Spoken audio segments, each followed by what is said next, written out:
இதுவரையும் ஒரு ஃபால்ஸ் நரேட்டிவ்ல மாட்டிக்கிட்டு அதிலே சிக்கி அதை ஒரு டூலா பயன்படுத்தினாங்க. ஆனா நேத்து அதை முற்றிலுமாக உடைத்து தொட்டை தெரிந்தார் விஜய். இங்க காஸ்ட் ஈக்குவேஷன்ஸ்லாம் ஒண்ணுமே கிடையாது.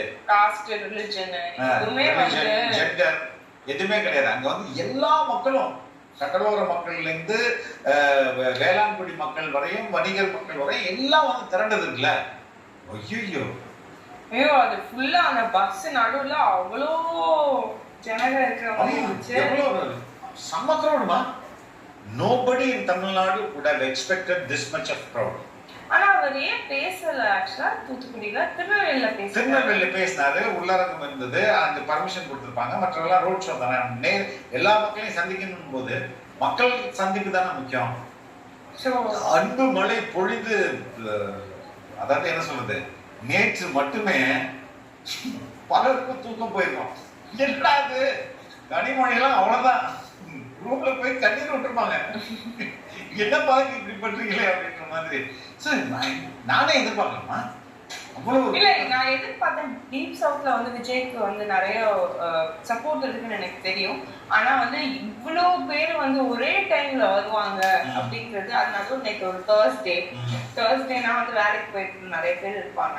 சம்மர் இன்னும் அதிகமாவும் இருக்கும். ஆமா. சோ இவ்வளவு ஃபேக்டர்ஸ் பார்க்கும்போது வயதானவங்களும் சரி, இளைஞர்களும் சரி, பெண்களும் சரி, எல்லாருமே வந்து அந்த இடத்துல கூடி விஜய பார்க்கணும் அப்படின்னு நினைச்சாங்க. கண்டிப்பா வந்து அவரே சொல்ற மாதிரி he lives in people's hearts. ஆமா. ஒரு வீட்லயும் ஒரு விஜயும் இருக்கிறனாலதான் நேத்து சொன்னார்ல, ஒவ்வொரு வீட்டுக்குள்ளே நான் போறதுக்கு முன்னாடி நான் பட்ட கஷ்டம் எனக்கு தான் தெரியுது. எவ்வளவு அவமானங்கள், எவ்வளவு சினிமான்றது it is not a easy job. It is not a fantasy. நிறைய பேர் நினைக்கிற மாதிரி. நீ வந்து மழையில நனையணும்னு வந்து நனைஞ்சுதான் ஆகணும். கீழே தரையில உழுனா உழுதுதான் ஆகணும். ஓடுனா ஓடிதான் ஆகணும். சரியா? மழை, வெள்ளம், குளிர் எல்லாத்துலயும் வந்து ஒரு எப்படி பிசிக்கல் லேபர் கஷ்டப்படுறோமோ அதே மாதிரிதான் அதுவும். இல்ல உடம்பையும் வச்சுதானே அந்த தொழில. இப்ப நீ வந்து கார்ல இருந்து கார்ல இருந்து இறங்குற, ஏசில உட்காந்துட்டு இருக்க, திருப்பி கார்ல முறை இப்படி போயிடலாம். நடிகர்கள் அப்படி பண்ணுவாங்க. பட் உடல் உழைப்பு தொடர்பானது தான். ஆனா எல்லா நரேட்டிவ்ஸையும் அடிச்சு காலி பண்ணிட்டாரு. ஆமா, நிறைய ஃபேக் நரேட்டிவ்ஸ் வந்து இதுல இன்னும் பாப்போம். அதுக்கு முன்னாடி இன்னொரு நரேட்டிவ் ரொம்ப சொல்லுவாங்க, சார் கூட்டமெல்லாம் ஓட்ட மாறாது சார். ஆமா.